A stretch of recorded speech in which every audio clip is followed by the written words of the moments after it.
Now to our editorial. Last Wednesday, President Akufo-Addo opened up his administration for questioning. Over 100 journalists were present.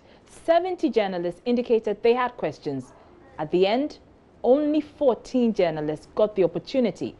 The engagement was supposed to start at 5 p.m.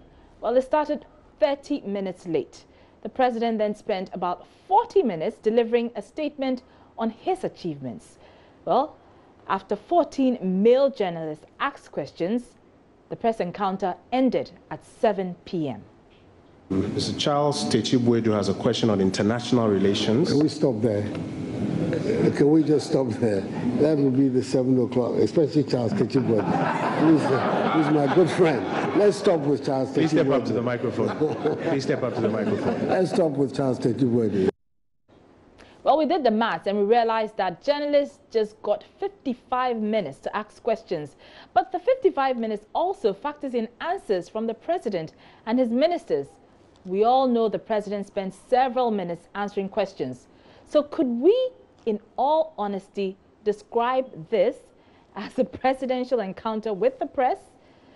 This encounter has been described as the worst ever in the history of the Fourth Republic by some.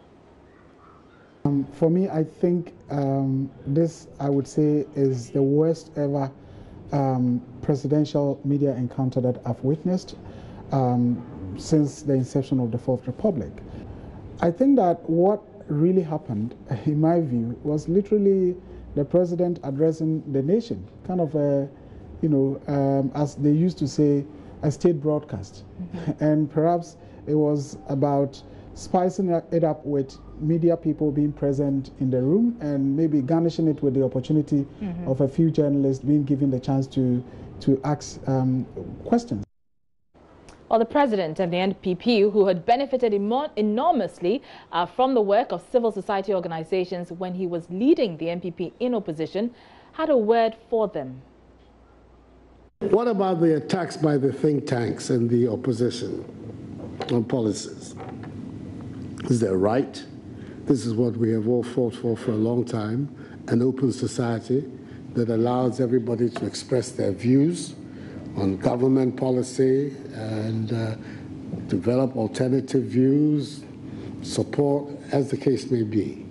But one thing that is becoming clear to me is that it seems that every step that we want to take to modernize our society, to initiate the process of transformation, is met with resistance by our opponents. Well, some civil society groups are not happy and have described his posturing as disrespectful.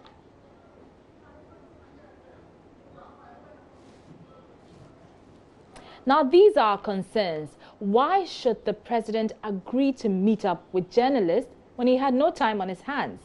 We know the president has stated that he is in a hurry. Could that be the reasons he abruptly ended his engagement with the media? Only 14 questions were asked. None from female journalists, none. Perhaps governments forgot their commitment to gender balance. I hope you get the point. This is indeed regrettable.